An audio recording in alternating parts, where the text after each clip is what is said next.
Buenos días. Vamos a continuar nuestros estudios sobre las bienaventuranzas.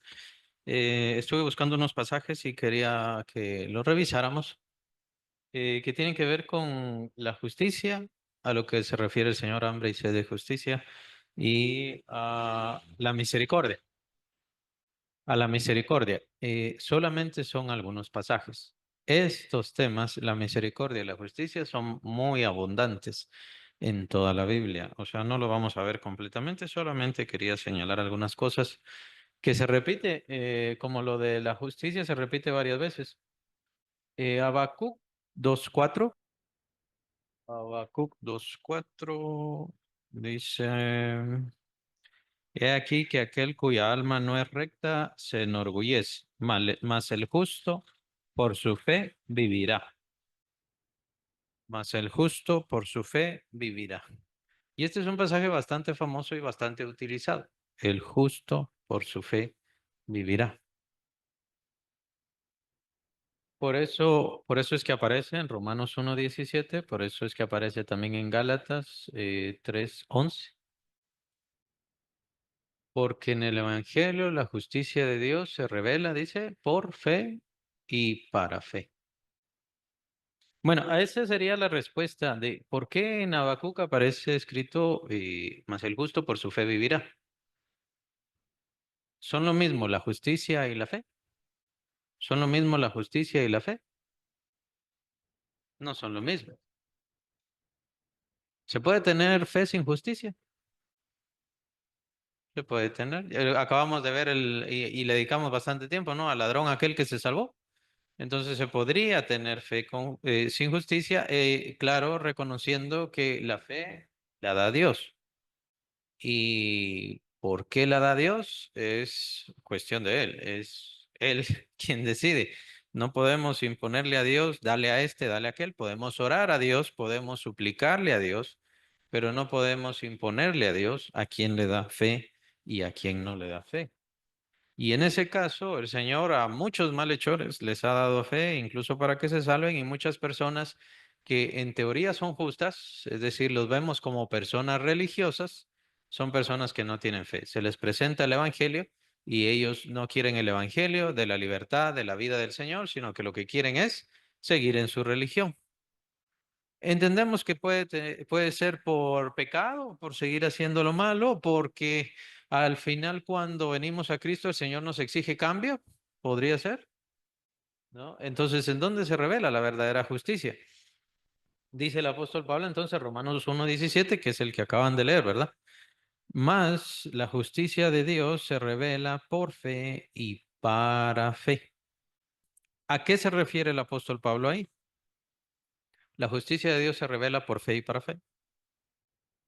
Esta es una pregunta un poco difícil. ¿Por qué el apóstol Pablo en 1:17, Romanos 1:17, está diciendo que la justicia de Dios se revela por fe y para fe? Este es un poco difícil porque el apóstol Pablo en realidad está dando la conclusión de la carta. Estamos en el capítulo 1, Romanos 1:17, y entonces está iniciando la carta, pero está dando la conclusión de la carta. ¿Por qué?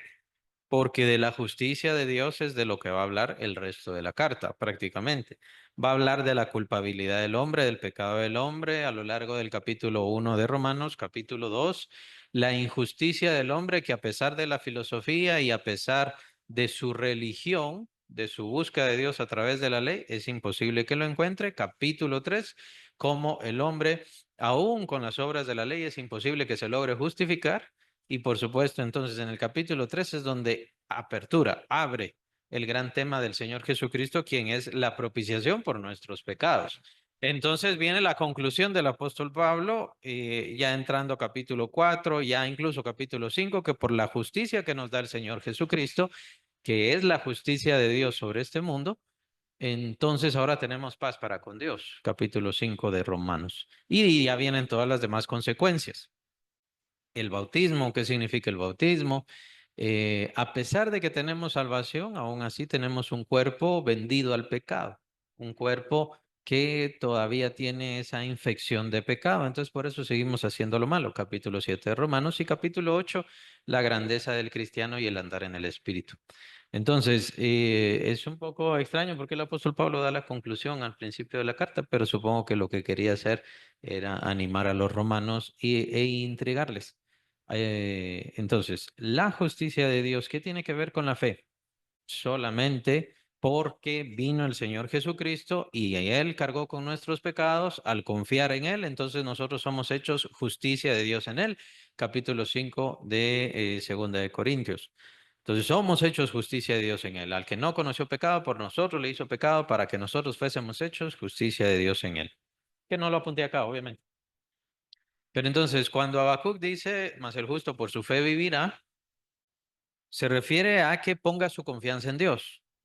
Que esto, ¿cómo concluyo yo esto? Lo concluyo viendo a todos los grandes hombres y mujeres, que recuérdense que en realidad en ejemplo casi siempre todos son hombres, o sea, Abraham, David, Josué, Moisés, en conclusión hay hombres, pero por supuesto siempre hubo muchas mujeres que lo que hicieron fue, al decir, tengo fe, voy a poner mi confianza completa en el Señor. David sabía que iría al Sheol, sabía que iría al lugar de los muertos. Y él no dice, no, yo me quiero ir al cielo. No, Señor, yo quiero irme contigo. No sabía. Él simplemente sabía por su naturaleza profética y el don profético que tenía, entonces sabía que él iba a ir al Sheol, al lugar de los muertos. Y también por su misma profecía, él entendía más o menos cómo era ese lugar. Cuando se muere su hijo, dice, yo voy a ir a él no vendrá a mí. Que es una convicción que la gran mayoría de seres humanos no tiene. Porque la gran mayoría de seres humanos, cuando tienen una pérdida, cuando fallece algún ser querido, ¿qué? Van a llorarle a la tumba, van a hablarle a la tumba. No se dan cuenta que ella no está, ya no está esa persona. Está el vehículo o el vestido que tuvo en esta tierra, pero la persona ya no está ahí. Entonces, no sirve de nada estarle hablando a esa persona, no sirve de nada estar visitando los cementerios y cuidándoles, y mucho menos hacerles rezos. Hacerles rezos, oraciones, hay que orar por las almas, hay que rezar por las almas. Dicen, ya saben, no, la religión, no. El rey David, en aquel entonces, él ya sabía que iría al Sheol y él sabía que cuando murió su hijo se fue al Sheol, entonces él no va a ir hacia su hijo. Perdón, él va a ir hacia su hijo, sino su hijo definitivamente no vendría a él. Se encuentra esa imposibilidad y esto es por su naturaleza profética. Ahora, ¿qué pasa? ¿Qué sabía David? Después de eso, de ir al Sheol, bueno, entonces, ¿qué le tocaba? ¿Qué tenía que hacer? ¿Qué pasaba con su alma? No lo sabía. Lo que sí sabía es que debía servir al Señor porque el Señor tenía un plan perfecto para su vida. Y si sabía que esto iba a llegar incluso a la misma salvación de la humanidad, pues no lo sabemos, porque no lo indica de esa manera. Y tomen en cuenta que el Señor muchas veces no nos dice cómo van a ser las cosas. Nosotros tenemos una gran ventaja. Tenemos la gran ventaja de que nosotros no pasamos por el Sheol, nosotros no vamos a saber qué, no, sino como dice el apóstol Pablo, en su convicción y en la visión que él tuvo, ausente del cuerpo, presente con el Señor. Entonces, estamos en esa bendición de tener una mayor revelación. Los santos hombres y mujeres de Dios del Antiguo Testamento, ellos no tenían una revelación amplia. Tenían palabra de Dios, pero no estaba dada completamente la revelación. Por eso vemos los primeros versículos de Hebreos, donde dice, antes Dios habló de muchas formas y de muchas maneras a los padres por medio de los profetas. Pero en este tiempo nos ha hablado, en este último tiempo nos ha hablado por medio del Hijo, a quien constituyó heredero de todo y por quien asimismo hizo el universo. Entonces, ya, después de eso, ya no hay más revelación, porque tendría que venir alguien mayor que el Hijo de Dios. Por eso es que todo eso de nuevas visiones, nuevas revelaciones, nuevas unciones, nuevos dones, todo eso es mentira. Todo eso es mentira. Eso no fue traído por el Espíritu Santo. Fue traído por espíritus, pero no el Espíritu Santo. Son espíritus de demonios. Son doctrinas de demonios. Entonces, ¿qué pasa? Me llama mucho la atención los ejemplos de esas personas antiguas, porque son personas que no tenían al Espíritu Santo viviendo en ellos, No eran ellos el templo de Dios. El templo de Dios era un templo físico que tenía, o era el tabernáculo en el tiempo de Moisés, en el tiempo de jueces también, en el tiempo de Josué, era un tabernáculo, era una tienda. Ese era el lugar donde Dios habitaba. Aún así, tenían una convicción y tenían una seguridad, y por eso mencioné lo de David. David dice, yo sé que voy a ir al Sheol, pero yo voy a poner toda mi confianza en Dios, que Él va a hacer lo mejor para mi vida. ¿Y qué mejor para su vida que Él convertirse en esa raíz de donde vendría el Salvador del mundo, que lo salvaría a Él, que salvaría a su familia y que por supuesto le permitiría entrar a la misma presencia de Dios para poder contemplar la gloria de Dios? Eh, no sabía cómo sería. Él recibió por medio de profecía diversas señales y él las escribe en sus salmos, pero él no sabía cómo era. Lo que pasa es que tenía esa seguridad, esa convicción.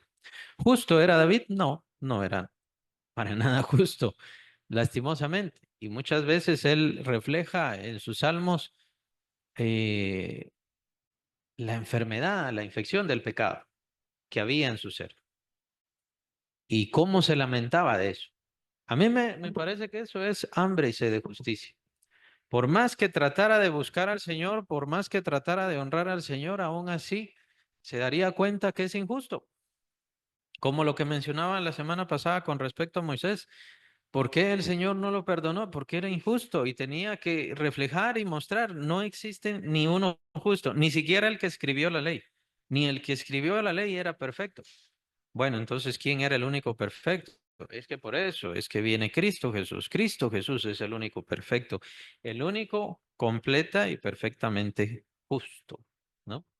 Ahora, es en la justicia de Cristo en donde nosotros somos justos, donde nosotros somos hechos justos. Esa es la justicia de la cual nos habla el apóstol Pablo, Romanos 1:17, nos da como conclusión, pero nos lo va a explicar a lo largo de todos esos capítulos y son muy importantes esos capítulos. La justicia de Dios, así le llama el apóstol Pablo. La justicia de Dios sobre esta tierra, así le llama. Es la conclusión que él tiene, porque es Dios quien envía a su Hijo para poder traer la justicia, la única justicia, aquí a los seres humanos. La única justicia de la cual los seres humanos pueden tomarse. No existe otra. ¿Por medio de qué lo hacemos? Por medio de la fe. Habacuc de forma profética ya estaba hablando sobre eso, pero le está dando la importancia que tiene la fe, esa seguridad, esa confianza, esa entrega que tenían en el tiempo antiguo, en donde no estaba toda la revelación, pero yo confío en Dios. Dios no me está diciendo todas las cosas, pero yo confío en Dios. Yo no sé qué es lo que me está pasando, qué está sucediendo, pero yo voy a poner toda mi confianza en Dios. No voy a decirle a Dios lo que tiene que hacer. Él me tiene que mostrar a mí qué tengo que hacer, por dónde tengo que ir. Él va a cerrar puertas, Él va a abrir puertas, Él va a guiarme. Yo tengo toda mi confianza puesta en Él. Esa es la seguridad que debemos tener y aprender como la seguridad de los siervos de Dios en el tiempo antiguo, antes que viniera nuestro Señor. Nosotros estamos como que un poco acostumbrados que nos diga todo. Si no me dice todo, entonces yo no le creo. Pero qué importancia en aquel entonces. ¿Por qué Abraham tenía que sacrificar a su hijo? Y sé que me van a decir, ah, bueno, sí, en primer lugar, ¿no? Es prueba de obediencia. Tenía que obedecer a Dios completamente. Ah, bueno, sí, es solo eso.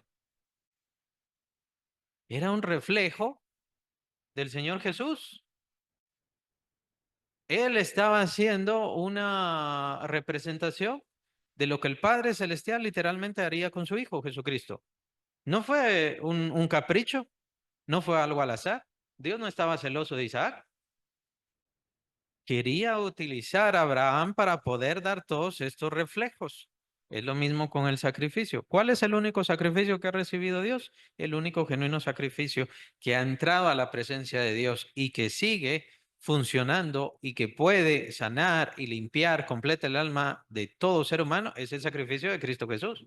Ningún sacrificio de cordero, ningún sacrificio de toro, ningún sacrificio de lo que sea pudo entrar a la misma presencia de Dios. Ni uno, ni uno solo. Pero entonces, ¿por qué los dejó Dios? Porque eran un reflejo. Y entonces, ¿qué tenía que hacer la gente? Tenía que obedecer, obedecer. creer y confiar. Eso se le llama fe. Pero ¿me va a limpiar la sangre de un toro? No, en sí no. Pero es en esa fe en donde tú te tienes que respaldar. En esa fe, en esa seguridad. La fe en que Dios lo dijo. Es un mandato que Dios dio. Ahora, ¿qué pasa? Entre tantísimas cosas que puede pasar. Que las personas pueden tener mucha religión, pero no pueden tener mucha fe. O al tener mucha religión, hay que tener cuidado con tener poca fe. Nos gusta juzgar, nos gusta señalar o nos gusta decir si esto está bien, no me parece coherente, no me parece correcto. Eh, Hay mucha gente que no se quiere bautizar.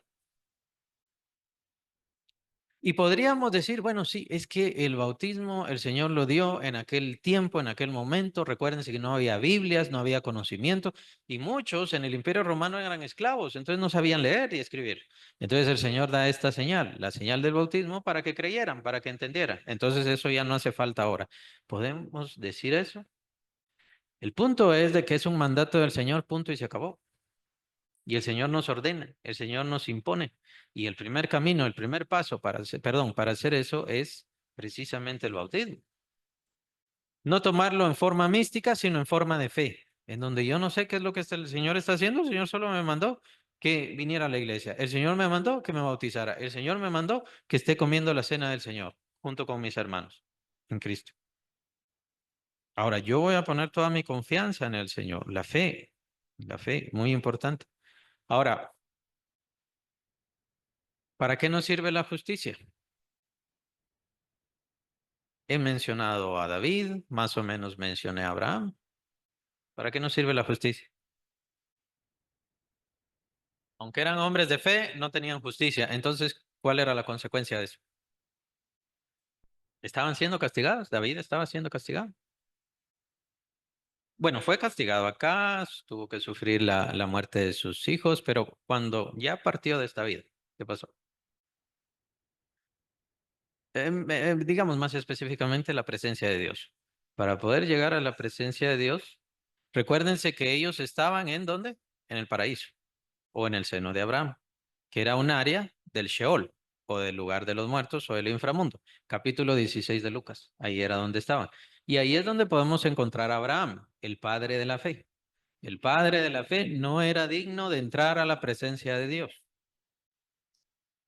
No era digno de entrar a la presencia de Dios. Estaba en esa, llamémosle, prisión arreglada, pero era prisión.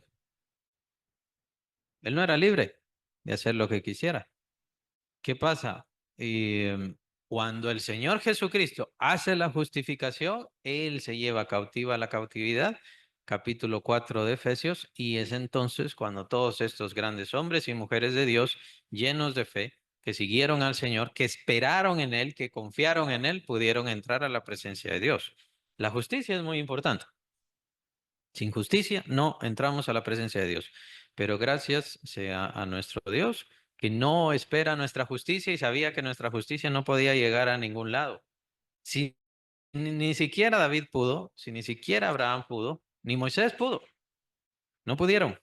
Entonces nosotros tampoco podremos. Por eso es que necesitamos la justicia de Cristo que llene la medida de la justicia de Dios. Es algo que también es bueno que prediquemos.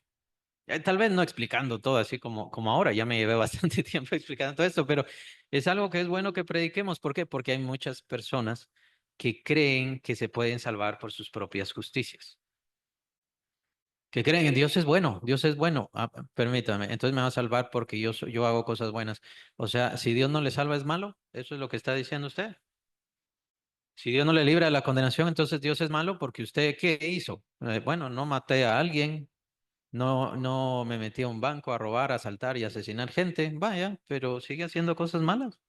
Y su justicia nunca va a llegar a la justicia de Dios perfecta, a la justicia tan importante de Dios. Entonces, ¿quién completa esa medida de justicia para que nosotros podamos entrar al reino de los cielos? Sí, también podemos llamarlo así, entrar al reino de Dios. Nosotros si estamos en el reino de Dios, porque aquí, digamos, al estar en la iglesia, no estamos en un recinto en sí. El problema es la falta de convicción. que no nos damos cuenta que estamos en el reino de Dios y que esto es parte del reino de Dios y que mi casa es parte del reino de Dios y que mi vida y que mi cuerpo es parte del reino de Dios, que mi cuerpo fue comprado por la sangre de Cristo y le pertenece a Cristo, es templo de Dios. Es esa falta de convicción. Tenemos gran revelación, pero nos hace falta la convicción. Qué gran diferencia, ¿no? Como en el Antiguo Testamento. En el Antiguo Testamento no tenían revelación, tenían cierta revelación, pero muchas de las cosas que hacían las tenían que hacer porque, pues sí, había que hacerlas. No se daban cuenta que los sacrificios que hacían eran en realidad reflejo de el Hijo de Dios y de su sacrificio.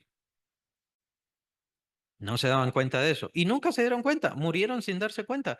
Pero el Señor no se preocupaba por eso. Lo único que tienes que hacer es obedecerme. Eso es todo. Lo que tienes que hacer es obedecerme. Uno de las formas más elementales de entender la fe es obediencia. Y se acabó. No, pero ¿por qué tengo que hacerlo? Es que eso ni siquiera te tiene por qué importar. Solamente tienes que hacerlo. Solamente tienes que leer la palabra, solamente tienes que orar, solamente tienes que estar en la iglesia. El Señor va a hacer la obra, el Señor va a hacer el cambio, pero eres tú quien no le cree, eres tú quien no lo deja. Entonces, ¿por qué serán saciados? Serán saciados porque tienen fe y confianza en el Señor. Y al poner su fe y su confianza en el Señor, entonces es el Señor quien les llenará o les vestirá de justicia. Aquí estamos hablando de la justicia mayor. Recuerden que la semana pasada estuvimos hablando de una justicia, también de la del mundo y todo eso, pero ahora estamos hablando de la justicia plena, la justicia verdadera, el hecho de que nosotros no somos justos sin importar qué tanto hagamos. Es una lección que nos enseñan los antiguos. Los grandes personajes del Antiguo Testamento, sin importar qué hicieron, había error en sus vidas, había problemas en sus vidas. Bueno, podríamos mencionar a Elías o podríamos mencionar a Enoc. Ellos fueron tan dignos de que no vieron la muerte, entonces fueron tan justos. Es que no fue por justicia que el Señor lo libró. Es más que nada una señal de juicio. Y ellos fueron una señal de juicio.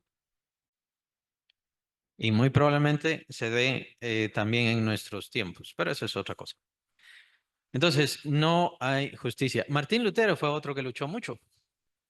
Martín Lutero se confesaba más de 3 veces. Él era sacerdote, obviamente, era sacerdote católico, se confesaba más de 3 veces buscando y buscando la justicia, buscando la perfección y se dio cuenta que no, es imposible. Hasta que se puso a dar una clase sobre Romanos 1. Hasta ahí entonces el Espíritu Santo le habló, es que no se trata de que tú encuentres la justicia. ¿Se recuerdan? Eso es lo que busca la religión, que tú encuentres la justicia. No, no. Soy yo quien te da la justicia. La justicia viene de Dios. La justicia se revela. La justicia de Dios se revela. No se va adquiriendo poco a poco. La justicia de Dios se recibe por medio del Señor Jesucristo, de su persona y su esencia en nuestras vidas. Ahora, ¿cuál es el problema con el creyente? El problema con el creyente es que sigue sin creerlo y sigue sin confiar. Sigue dependiendo de su vida pasada y pensando demasiado en su vida pasada. Y con eso hay que tener cuidado. Por eso el Señor habla de hambre y sed de justicia, hambre y sed de justicia. ¿Quién quiere ser justo? Bueno, el Señor tiene la justicia genuina, la única justicia para el ser humano. Ahora tomen en cuenta que el ser humano en su gran mayoría ya ni siquiera quiere buscar la justicia. No les importa. Es bastante chistoso, ¿no? Porque tal vez dan alguna donación, tal vez dan alguna ayuda por aquí, pero no se entrega, no buscan ese cambio. Ni siquiera hacen algo así como lo de Martín Lutero. Ya ni siquiera les importa, es demasiado cinismo, pero el Señor tiene que salvarlos. El Señor tiene que salvarlos. Ya ni siquiera se encuentra eso. Entonces, ¿cuál es el problema con el hambre y sed de justicia? Que si yo no tengo hambre y sed de justicia, entonces ¿para qué la estoy buscando? Es lo que hacía Martín Lutero. Martín Lutero la estaba buscando. A consecuencia de eso, ¿qué pasa? El Espíritu Santo se lo muestra en determinado momento y se da cuenta que todo lo que había creído era mentira, no servía para nada. Que le habían puesto una serie de ritos, rituales, formas, medios, modos y que lo único que estaban haciendo era tapar su visión de la realidad, de la justicia de Dios que había sido entregada. De esto habla el apóstol Pablo más abundantemente a lo largo de toda la carta de Romanos, Así que por eso se lo recomiendo, que lo busque, que lo vea. Nosotros tenemos que descansar en la justicia de Cristo. No tenemos que buscar nuestra propia justicia, descansar en la justicia de Cristo. Pero en esa misma justicia de Cristo yo tengo que perseverar en el camino del Espíritu para que la justicia o la esencia de Cristo se manifieste más y más en mi vida. Es lo que tengo que buscar y perseverar. Pero esto no es ninguna condición de salvación, es condición de ser saciados. Por eso vimos estos pasajes. Hebreos 10, 37 al 38. Ahora hay más, hermanos. Alguien que pueda leer Hebreos 10, 37 al 38 y otro que tenga u otra, Gálatas 3, Gálatas 3, 11. Tomen muy en cuenta que el Señor resalta mucho la fe en el Antiguo Testamento. ¿Por qué? Porque obviamente no estaba la justicia. La justicia no se había revelado. No estaba la justicia, no estaba el Hijo de Dios, no estaba el plan de salvación, no estaban las buenas nuevas. Recuérdense, evangelio significa buenas nuevas. ¿Cuál es la buena nueva? Que ahora yo puedo descansar en Cristo. Eso es la buena nueva. Yo puedo descansar en Cristo y Él entonces me da su justicia y entonces yo ya solamente me tengo que dedicar a qué? A servir a Cristo. Eso es todo lo que tengo que hacer. Pero ahora y pareciera como que y en su gran mayoría, pareciera como que, bueno, ya no le ponemos tanta atención a la fe, porque ahora ya tenemos la revelación y el conocimiento y el evangelio y todo lo demás, entonces ya no le ponemos tanto asunto a la fe, y esa no fue la intención de Dios. La intención de Dios es que mantuviéramos la fe y ahora nos va a dar la gran revelación y es por eso que viene la gran riqueza del evangelio sobre nosotros. Pero no aprendemos a contemplar esa fe. ¿Qué hacían los antiguos? El Señor los dejó en esperanza, los dejó en fe, los dejó en reserva. Por eso hablamos del capítulo 16 de Lucas, donde se menciona el paraíso, el seno de Abraham. Ahí es donde estaban esperando. El Señor esperó y los dejó a ellos esperando. ¿Para qué? Para que nosotros recibiéramos toda esta gracia, toda esta promesa y toda esta riqueza. Pero tenemos que tener cuidado con no olvidarnos lo que ellos tenían y no descuidar lo que ellos tenían, que era la fe. Y no verlo de forma religiosa como pasó con los judaizantes. Los judaizantes empezaron a ver las cosas como mandamientos, obligaciones, imposiciones y todo lo demás. Y no es así como se vio Dios. Dios lo que quería hacer era que tuvieran fe, que caminaran en fe en todo momento. Bien, ahora vamos a ver la misericordia. Hay otros pasajes sobre la misericordia que quería que viéramos. Oseas 6:6. Porque misericordia quiero y no sacrificio, y conocimiento de Dios más que holocaustos. O sea, 6:6. Si no estoy mal, lo repite el Señor, Mateo 12:7. Sí, entonces, ¿a qué se refería el Señor? ¿Y a qué se refiere en sí el mensaje, tanto de Oseas como en Mateo? ¿Por qué están esos pasajes así? ¿A qué se refiere el Señor? El Señor dejó los sacrificios, dejó las ofrendas precisamente como figura del Señor Jesucristo. Pero tanto la figura como el mismo Señor Jesucristo tienen que tener un efecto transformador en la vida de las personas.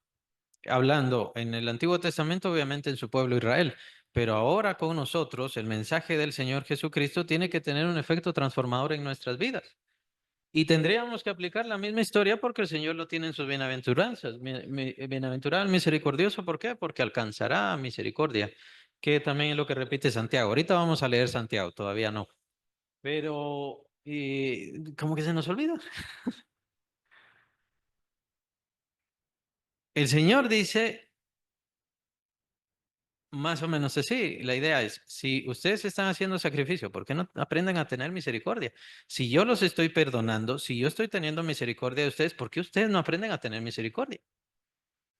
Es un reproche lo que está haciendo el Señor. Si yo los estoy perdonando, ¿por qué ustedes no perdonan? Y es lo mismo, va muy de la mano con el mensaje del Señor Jesucristo. El mensaje del Señor Jesucristo, ¿se recuerdan? Perdónanos, así como nosotros perdonamos a los que nos deben, a nuestros deudores o a los que nos hacen mal. Y esa es, recuérdense, el Padre Nuestro es una oración y es la oración modelo o ejemplo que deberíamos estar repitiendo todos los días. No digo que la repitamos como un rezo, ese es el problema cuando se toma de forma religiosa. Y vamos a repetirlo como un rezo, y otra vez, y otra vez, y otra vez, cuando no tiene significado. Tiene que tener un significado en el alma. La presencia del Señor Jesucristo debe motivarnos a tener misericordia por las demás personas. ¿Por qué? Porque nosotros fuimos recibidos a misericordia, fuimos bendecidos con la misericordia misma de Dios. Y con la misericordia misma de Dios se perdonaron todos nuestros pecados, todas nuestras fallas, todas nuestras faltas, lo que acabamos de ver con respecto a la justicia. No importa qué tantas justicias hagamos, no importaba que diéramos todas nuestras posesiones, las entregáramos a los pobres, entonces ya me gané el cielo. No, no iba a ganarse el cielo, porque no, no es justo. No somos justos. Sin Cristo no somos justos. No importaba que dedicara toda su vida a hacer bienes a los demás, a buscar el bien de los demás. Eso es hambre y sed de justicia. Pero eso no es justicia, eso es hambre y sed de justicia. Pero ningún ser humano puede justificarse a sí mismo. Y lo dice claramente el apóstol Pablo, capítulo 3 de Romanos. Ningún ser humano puede justificarse a sí mismo. Ahora, ¿qué pasa? Cuando entonces yo encuentro que no soy justo, pero tengo hambre de justicia, lo que voy a hacer es ir a buscar la fuente de la justicia. La fuente de la justicia es Cristo. Y Cristo Jesús me ofrece la fuente de la justicia, la fuente de la vida, la fuente de la paz, la fuente de la verdad, de la eternidad, de encontrarnos con Dios, esa paternidad gloriosa con el Padre Celestial, y todo es de gratis. Y por supuesto, recibir al Espíritu Santo, de gratis. No tenemos que pagar nada, ni siquiera un centavo, para poder recibir todo eso. Entonces, ¿cuál debería ser el efecto en mi alma? Tiene que tener efectos en mi alma. Así como yo fui perdonado, yo tengo que perdonar. Solamente que ahora tenemos una mayor responsabilidad. ¿Por qué? Vean Oseas, lo que dice, ¿no? Misericordia quiero, no sacrificio. O sea, ellos recibían el perdón por sacrificar a un animalito, a un cordero, a una oveja o lo que sea. Ellos recibían el perdón de Dios y entonces venía la bendición de Dios. Eso es prueba y muestra del perdón de Dios, la bendición. Dios no se paraba, no se manifestaba ante ellos, ya, ya, yo los perdono. No era ese el asunto. Ellos veían la bendición de Dios y cómo el Señor les multiplicaba, les ayudaba y les cuidaba. Ahora, nosotros tenemos al Hijo de Dios, nosotros no estamos haciendo un sacrificio, nosotros estamos creyendo en el sacrificio único, pleno y perfecto que llegó hasta la misma presencia de Dios con su sangre, que nos limpia completamente de todo mal. No tenemos que estar gastando cada mes, cada semana haciendo sacrificios. Ya fue un sacrificio una vez y para siempre. Ahora, ¿cómo está nuestro perdón? ¿Cómo está nuestra misericordia? ¿Cómo está nuestra bondad?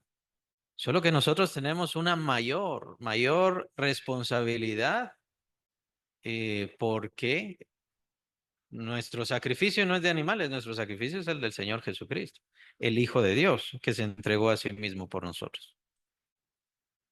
Entonces, es a esto a lo que se refiere de que nuestra justicia como Hijo de Dios está sujeta a un mayor estándar, el estándar de Cristo mismo. Es más responsabilidad, pero ¿por qué los creyentes no son misericordiosos? Es posible que sea falta de fe directamente del perdón de sus pecados. Posiblemente. Gracias a Dios, pues no ponemos nuestra fe en todas las demás cosas, ¿no? O sea, ponemos nuestra fe en Cristo Jesús y en lo que Él hizo en la cruz. Pero aparte de eso, aparte de no tener fe, ¿qué otra cosa podría ser? Un corazón duro, sí, podría ser lo que nos esté molestando. Ahora, un corazón duro no puede cambiar. Un corazón duro puede cambiar. Una persona sin fe puede cambiar, pero Dios le puede dar fe, entonces puede cambiar. Entonces, ajá, pecado, pecado. Un cristiano carnal, ¿no? Un cristiano pecador, algo así como los corintios, como los que describe el apóstol Pablo. ¿Cambiaron los corintios? Sí, sí puede cambiar. Y tenían grandes pecados. Sí, todo eso tienes razón. Ahora, el egoísmo se puede cambiar, se puede quitar. Sí. Bueno, hay varias cosas, ¿no? Yo pondría dos cosas muy importantes. En primer lugar, la fe, porque muchos no creen. Y muchos no creen en el, sí, Jesús dice que perdone, pero yo no puedo perdonar. Y entonces no creen en que pueden perdonar. Tal vez creen en que deben perdonar, pero no lo creen en realidad. O no creen en que el Señor les dé esa libertad, ese poder. Es decir, para muchos la fe llega hasta la cruz de Cristo. Y entonces, como Cristo murió, me libró de mis pecados y yo ya tengo vida y ya estuvo. Pero de ahí, ¿qué? Ese es el problema de un creyente que no crece, que no camina, que no se desarrolla. Un creyente que no aprende a vivir en fe. Y lo que es verdaderamente eso, porque también existen aquellos creyentes que, bueno, creen que ser creyente es orar, venir a la iglesia y de tanto en tanto leer la Biblia y ya estuvo. Y muchas veces esto es más aguantado, ¿no? Me lo tengo que aguantar o me lo tengo que tragar. ¿Por qué? Porque qué aburrido, mejor estaría viendo televisión, mejor esto, mejor aquello. Usted ni siquiera tiene fe y hace las cosas y las hace sin fe. Es por gusto. Entonces, ¿cómo va a ser su crecimiento? Pésimo, arruinado. No tendrá crecimiento. Entonces, ese es uno de los grandes problemas. Ajá. En cambio, tomen en cuenta la fe. Por eso salió a colación este tema de la fe de los antiguos, los del Antiguo Testamento, en donde la relación con Dios se basaba solamente en la fe. No había nuevo nacimiento, no estaba Cristo, no estaba la gran revelación, no estaba ninguna cosa. Habían muchas cosas que Dios había dado por medio de la ley, pero en realidad no. Solamente eran promesas, cosas que vislumbraban y ellos tenían que mantenerse en obediencia. Eso es lo que sabían, mantenerse en obediencia. Y eso es fe. En cambio ahora es muy diferente. Ahora ya no hay que obedecer, es solo creer. Y confiar que Cristo hizo la obra, y sí, y sí, y aclaro, sí, y qué bueno que nuestra salvación no se basa en nuestras justicias, en nuestra calidad de misericordia, que tanto confiamos en el Señor y cómo va nuestro camino en Cristo. Qué bueno. Sí, está la ignorancia, aún así tenemos al Espíritu Santo. Todo, o sea, el Espíritu Santo es una promesa para todo aquel que cree. Y todo aquel que cree tiene que tener esa entrega y el Espíritu Santo le va a guiar. Eso es algo en lo cual yo creo, yo confío. Por eso cuando me dicen, y sobre todo ahora los ecumenistas van a encontrar a muchos que digan, hay verdaderos creyentes en la Iglesia Católica. Yo no digo inmediatamente no. Lo que yo digo es, si son verdaderos creyentes, tienen el Espíritu Santo. Y si tienen al Espíritu Santo, el Espíritu Santo no les dice nada por sus imágenes, no les dice nada por su esoterismo, por su espiritismo, no les dice nada. Les tiene que decir. Entonces, es una posición de convicción, confiar quién es el Espíritu Santo. Entonces, yo puedo estar en donde sea. Tomen en cuenta que esta Biblia, como la que nosotros tenemos, existió así prácticamente a partir del 1500 después de Cristo. Antes de eso, cuando se inventó la imprenta. Antes de eso, aproximadamente se tiene como en número, y es un estimado nada más, habían como 30 en todo el mundo. 30, así como la tenemos, con todos estos libros reunidos. Y obviamente eran tal vez de algún rey, ¿no? De alguna persona muy poderosa, y tampoco la leía ni la aplicaba, mucho menos. Pero entonces se entendía. Y bueno, ¿y entonces qué pasó en esos tiempos si no tenían la Biblia? Tenían el Espíritu Santo. Y estamos hablando de los tiempos del oscurantismo, en donde estaba a todo, con toda su fuerza infernal, la Iglesia Católica Romana, que en realidad es el Imperio Romano, ajusticiando, torturando y haciendo cosas espantosas sobre los creyentes. Y, y aún así, exacto, y aún así los creyentes salieron adelante, el Espíritu Santo siguió esparciendo la palabra, siguió haciéndose todas las cosas. Entonces más fe, tenían más fe. Tomen en cuenta que todos somos ignorantes, o fuimos ignorantes, si quieren verlo así. La ignorancia no es algo malo, quedarse con la ignorancia es lo malo. Y mantener la ignorancia es lo malo. Por eso estamos aquí para crecer, estamos aquí para aprender más y estamos aquí para aplicar. ¿Por qué? Porque si usted no aplica su fe todos los días, se estanca. Mejor dejémoslo así, se estanca. Tenían bastante fe. En el Antiguo Testamento tenían bastante fe. Como dije, solamente de eso dependía. ¿Cómo hicieron los primeros hermanos a lo largo de todos esos siglos sin tener Biblia? ¿Cómo lo hicieron? Fe y entregarse al Espíritu Santo. Y el Espíritu Santo, por eso es que existían aquellos dones. Por eso es que existían aquellos dones. Es lo que revela el apóstol Pablo acerca de las lenguas, acerca de la profecía. Existía el don entonces debido a la necesidad, pues habían demasiados creyentes y había muy pocos que tuvieran toda la verdad. Recuérdense que toda la doctrina del Señor Jesús solamente se la quedaron 11, los 11 discípulos, y después Pablo la recibe directamente del cielo. Entonces, entre ellos se esparció, pero no era suficiente. Entonces el Espíritu Santo compensa todo eso. Por eso estaba el don de profecía y estaba el don de lenguas. Entonces es lo que menciona el apóstol Pablo, es por medio de eso que se había recibido la revelación, siempre de la mano de lo que escribieron los apóstoles, ¿sí? Sí, sí, se dieron ciertas manifestaciones y ciertas cosas, más que nada por confirmación, tal como lo dice la Biblia, por confirmación a la palabra de ellos, ¿verdad? Pero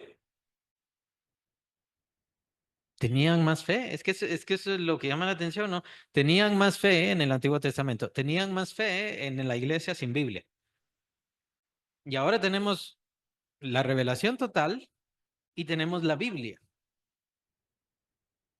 Sí, o sea, se nos olvida que la vida cristiana se trata del resto de nuestra vida, que hemos hecho un cambio de vida y que esa vida significa que debemos ser transformados.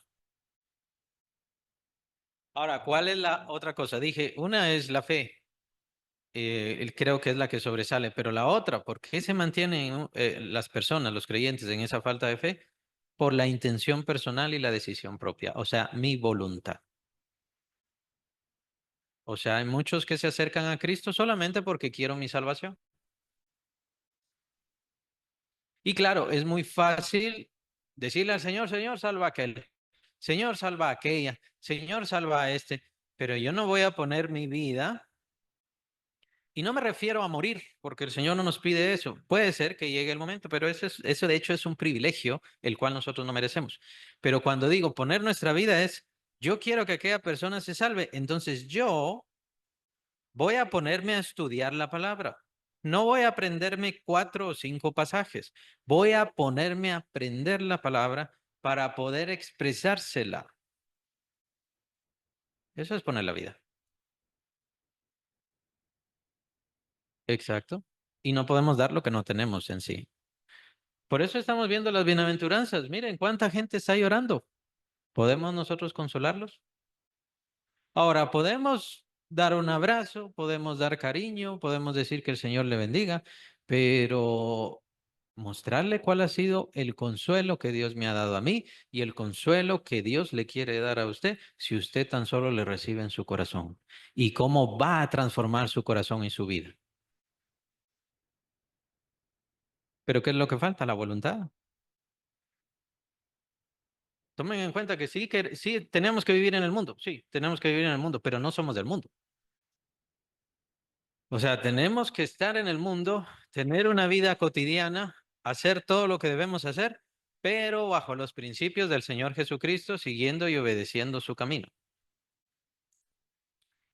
Y ver las consecuencias, porque muchas veces seguir el camino de Dios significan consecuencias graves, difíciles. Pregúntenle a José, terminó arrestado, terminó siendo esclavo por hacer lo bueno, odiado por sus hermanos y casi al punto de que lo asesinaran.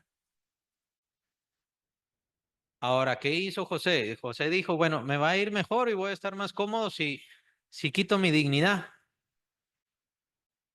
mi honor.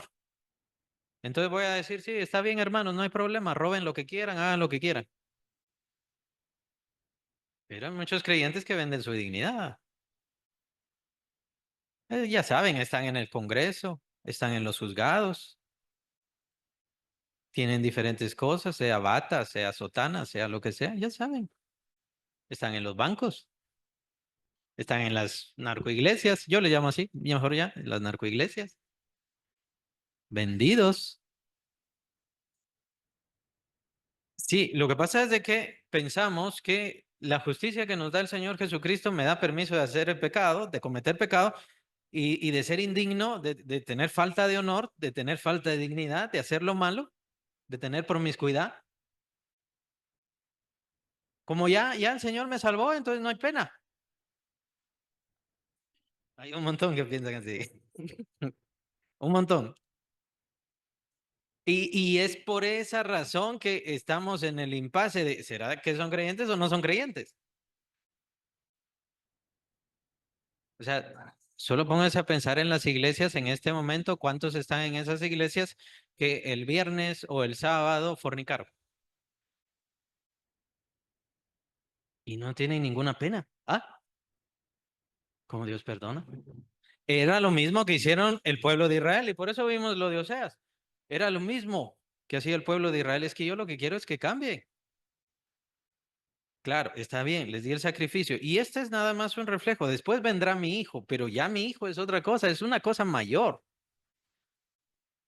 No estás menospreciando el sacrificio de ovejas, de bueyes, de carneros o de lo que sea. Estás despreciando el sacrificio de mi hijo y te está importando poco. Y ni siquiera te das cuenta de eso, ni siquiera tienes conciencia de eso. ¿Eso por qué? ¿Esa persona tiene cercanía con el Espíritu Santo? No, no tiene cercanía. No digo que no lo tenga, quiero decir que no tiene cercanía con el Espíritu Santo. Por supuesto, por supuesto que debido a eso no va a ser misericordioso, no querrá perdonar, no creerá en su justicia. Incluso hay un pasaje que menciona, si no estoy mal, es el apóstol Pedro, donde dice, ha olvidado que sus pecados han sido perdonados. Y es así como se alejan y es así como se apartan. No se dan cuenta que sus vidas han cambiado. Y ese es en esencia el sentido del bautismo, en esencia el sentido de convertirse a Cristo, volverse a Cristo. El arrepentimiento tiene eso, por definición, ese sentido. Yo ya dejé mi vida pasada, pero como los creyentes no quieren decidir eso, como no quieren buscar eso, entonces el Espíritu Santo puede ser que esté ahí, pero no hace mucho. Está apocado, pues. Está contristado. Son términos bíblicos. O tal vez no está. Entonces es un fenómeno bastante fuerte que se está dando ahora y que es un peligro bastante grande porque no podemos separar nuestra fe de ser salvos a nuestra fe que tenemos que mantener y vivir por el resto de nuestra vida. No porque cómo sea mi vida de ahora en adelante, eso va a definir mi salvación. Pero cómo va a ser mi vida de ahora en adelante, tenemos que entenderlo, si va a definir mi fe. Y si estoy obedeciendo al Señor o no le estoy obedeciendo. Santiago, ¿qué es? 2:13. Tiene que ver con esto. Santiago 2:13. Sí, a Santiago se le achaca mucho que es muy legalista, por eso se usa bastante. Lo que pasa es la falta de entendimiento que se tiene sobre eso. Incluso se piensa que Santiago estaba en contra del apóstol Pablo, y eso es mentira. Él no estaba en contra, solamente estaba explicando diferentes cosas y que la fe en Cristo Jesús y la persona de Cristo Jesús en esencia, su espíritu, el Padre Celestial y todo en nuestras vidas, tiene que dar un cambio, tiene que hacer un cambio. Ah, Es que lo que pasa es que por alguna razón que no supongo que aburrimiento, sentido de pecado personal, no lo sé, pero es como que hemos partido las cosas. Es cierto que es importante comprender que por la fe recibimos a Cristo y ahí no interviene ningún acto, ninguna obra, nada. Recibimos a Cristo y entonces somos salvos, ya estuvo, tenemos la salvación, sí, pero ¿por qué separamos todo el resto de nuestra vida de nuestra fe? No lo entiendo. Nuestro compromiso a Cristo lo separamos. Nuestra búsqueda de Cristo, es como quien dice, ya lo encontré, entonces no necesito seguir buscándolo. Es muy extraño. El apóstol Pablo dice, yo todo lo soporto con tal de ganar a Cristo. Y esto lo malinterpretan los religiosos. Dicen, ya ven. Entonces el apóstol Pablo estaba buscando la salvación. El apóstol Pablo no estaba buscando la salvación. Él quería hacerse más de Cristo, hacerse más a Cristo, que Cristo estuviera en él completamente. Era, si quieren llamarlo así, su obsesión. O sea, que Cristo Jesús llenara completamente toda su vida. Mencionaste algo sobre la misericordia, que te costó perdonar a fulano de tal, quien quiera que sea. Vaya, ¿así va a ser todo el tiempo? ¿Así va a ser todo el tiempo? La verdad es que no. Si nosotros nos acostumbráramos todo el tiempo a perdonar, si nosotros nos acostumbráramos todo el tiempo a tener misericordia, ya sería algo libre para nosotros. Y me hicieron esto, y me dijeron esto. Si evangelizáramos, estaríamos acostumbrados. Porque en el evangelismo nos denigran, nos insultan, nos odian, nos desprecian. ¿Y qué tenemos que hacer nosotros? Perdonar, perdonar todo el tiempo. La misericordia debería ser algo sencillo para el creyente, especialmente sabiendo que juicio sin misericordia será contra el que no hiciere misericordia. Y la misericordia triunfa sobre el juicio. ¿De qué estamos hablando? De la justicia. Estamos hablando que el reino de Dios y el camino del creyente es uno de hacer el bien a los demás. Y la misericordia, a mí me gusta mucho el concepto de la misericordia, porque en la misericordia yo no espero recibir el bien que doy. Y no tengo por qué hacerlo por el bien que me van a dar. No espero. A mí solamente me motiva la misma misericordia que está en mí, el que tengo que ser misericordioso. Y cada uno de nosotros tiene que ser eso, pero lo que pasa es que por voluntad propia no dejamos que el Señor nos transforme, que opere en nuestras vidas, que cambie nuestras almas. Y también no lo creemos. Bueno, yo quiero que el Señor me cambie, pero no lo creo. No creo que el Señor va a operar a través de la lectura bíblica. No creo que el Señor va a operar a través de la iglesia. No creo que el Señor va a operar a través de la oración. Y es entonces cuando hacemos las cosas por religión, no por fe. ¿El Señor puede cambiarme solo porque yo me ponga a leer la Biblia? Sí, lo puede hacer y lo quiere hacer. Pero necesita su palabra para que bañe, para que limpie, para que transforme nuestra mente. Que nos llenemos, dejemos de llenarnos tanto de las cosas del mundo y que nos llenemos más de Dios. Y eso no quiere decir que ya no vea las cosas del mundo. Muy importante, sí, no se deje llevar por las cosas del mundo, porque el mundo ya sabe a dónde va. Y aunque usted esté en la iglesia, si usted es como el del mundo, entonces usted se va a ir con los del mundo. Recuerde que el tiempo final, la cizaña será tomada por los ángeles y echada al horno.